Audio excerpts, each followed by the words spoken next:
Good evening. Thank you so much for joining us. My name is Chris Vroman. I am here with a good friend of mine. He's the Chief Creative Officer and founder of Real Experiences in Marietta, Georgia. He's also sometimes known as the Movie Whisperer. And we are here today to talk about the 2025 Oscar slate of movies, the Best Picture nominees. Bryan, let's just dive into it.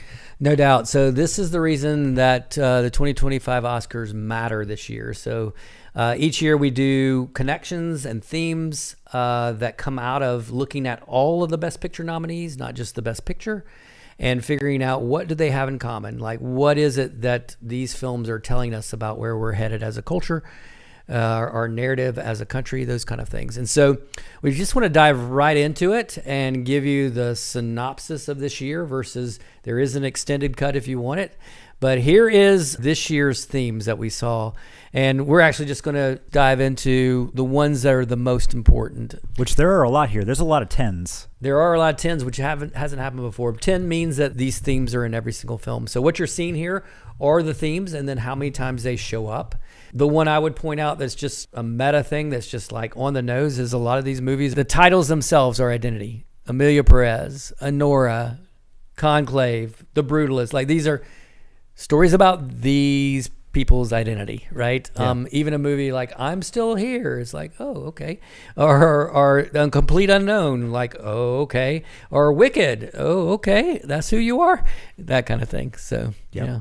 So what dramatic question do we think all of these are leading into? So last year's was all about self-definition, was the biggest theme I thought that came out of last year. Right. But it was more about the truth about me. If you think of Oppenheimer, if you think of Barbie, or you think of Barbenheimer, you think of characters who are having perceptions of others on them. Is he a communist? Is he an American hero? Did he make something that makes him a monster, or is he a hero because he did the atomic bomb?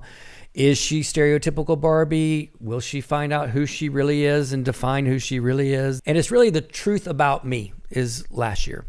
This year, it's all about self-definition again, like who am I? But it's more about, well, who am I going to be is this year. And so that's the big thing that is overarching.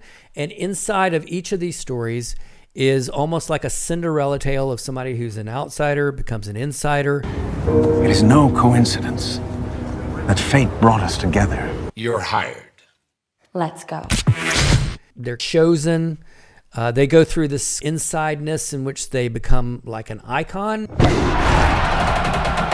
And then pay no attention to the man behind the curtain, and they find either oligarch, a wizard, or and usually they're puppet masters. As a servant of the Imperium, you will bow at my feet. You should be careful, Thomas. You are getting on this plane, and you are getting divorced. At that point, you see this power versus agency. You see things being kept secret. You see people being exposed. And then that character does an act of defiance. Sorry. If you know it, you know it. And they become who they're supposed to be. Mingle. Not a lot of explicitly happy themes, I'll say. Well, I'll say that, like, it is if you like Bob Dylan, like A Complete Unknown, he... Or unless you're an oligarch. In which there are Russian ones of that, even in these films, Anora. Goodbye, America. Okay. Who I will be in this act of defiance, like with Bob Dylan, just to give you an example, he is an outsider. He comes into folk music, right? He becomes the icon of folk music in the 60s, and then in the end of the movie, spoiler alert, he decides to bring, against all of the puppet masters of folk, or the wizards of folk, and patrons of folk, actually, for him, patron wizards, because they helped him get where he is, but they don't want him to play that electric guitar. They should just let me be. Let you be what? Whatever it is they don't want me to be. With the express purpose. They made him who he is with the express purpose of, hey, we want you to be like the next big folk hero. Right. Yeah. They defined who he was. It's just like Wicked. I've always said, if you watch Wicked, you watch The Complete Unknown. Or if you watch Bob Dylan, you watch Wicked. Which is kind of crazy. But it explains why these movies are supernaturally tied together. They are the same film, weirdly enough. But Bob Dylan defies that, everybody's watching. Is he going to bring that electric guitar out at the end? I hear Bob is playing electric. Not on our stage, he isn't. I want to know which side he's on. They just want me singing Blowing in the Wind for the rest of my damn life. Well, this is going to piss some people off. And he does.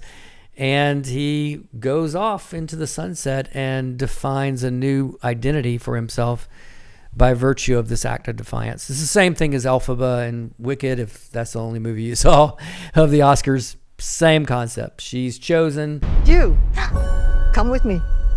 Of course. Not you. You. She has special powers. She goes like Cinderella to the ball, to Oz. And when she's at Oz, she appears behind the curtain and realizes the wizard doesn't have any power. That's why you need all of this. And you need spies and animals in cages and an enemy. You have no real power. He's just trying to use her, and so she defies him and defines herself through that process of who she's going to be. So then, if the major dramatic question is who will I be? Yeah. What do we think the answers are kind of like? The answers are sort of this idea of going from, like, I don't want to ignore most of the film. So that Cinderella-ness of going from outsider into the ball and being chosen and sort of being an insider. Good or bad, that has to happen. So I do think, even in Conclave, it is all about choosing a next pope, And so there is a process throughout the whole movie of trying to get to the truth, uncover the secrets, and really find out who is going to be the chosen one, and figuring out the identity of the church. So the church is the identity piece here through that chosenness. And what ends up happening, spoiler alert, is that, the person who's chosen defies the expectations of who should be pope. Yeah.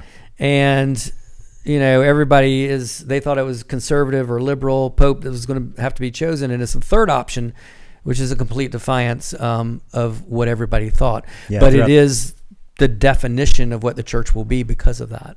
Throughout the movie, there's a lot of, if we want the church to be this, then it's got to be this guy that we vote for. Or if we want it to be this other thing, it's got to be this other guy we vote for.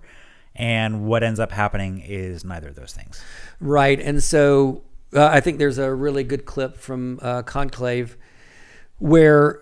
Interesados solamente en nosotros mismos, en Roma, en la elección y el poder. Y esas cosas no son la iglesia. La iglesia no es la tradición. La iglesia no es el pasado.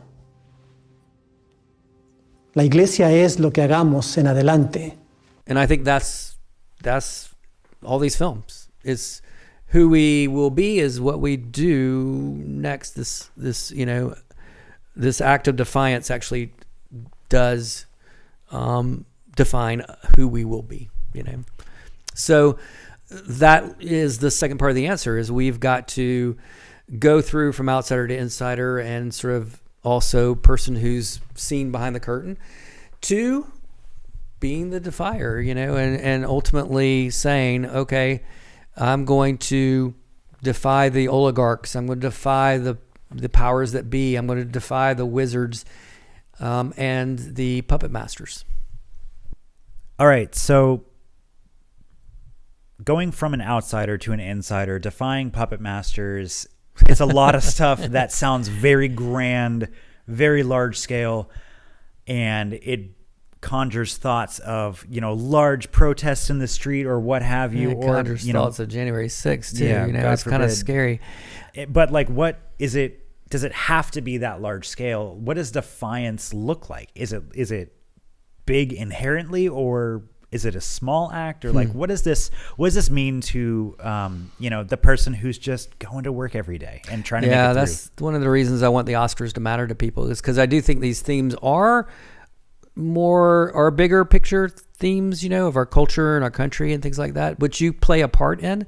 But I also want it to be something that actually, plays into life. And for me, I've been greatly changed by a lot of these Oscar themes. I like to to do both, just because I think there is an elephant in the room that is, if it's not addressed, which is, I mean, when you actually have words like oligarch or oligarchy, show up in a movie that was made several years ago, and then all of a sudden you've got oligarchs who are involved in our country right now, you can't not talk about that, It's a bit on the nose. Yeah, and you can't not talk about, like acts of defiance that we see. And so I think, to be fair, I'm going to play both sides of the political table to put it into politics, because I think that's the elephant in the room.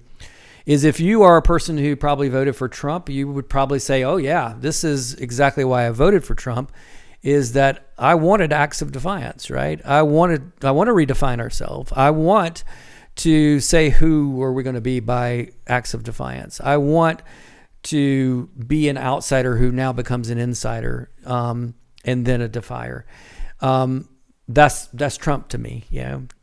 Likewise, if you're on the other side of the table, you might be saying, oh, well, you like this guy, but guess what? He's the puppet master, and it's time now to defy the puppet master, which is him. And you now, who were outsiders and now insiders, you need to defy your puppet master. You need to defy your wizard, and you need to defy these oligarchs, right? Like, if you're on the left side of things, that's what you're thinking in this present moment, right? I'm not going to go there.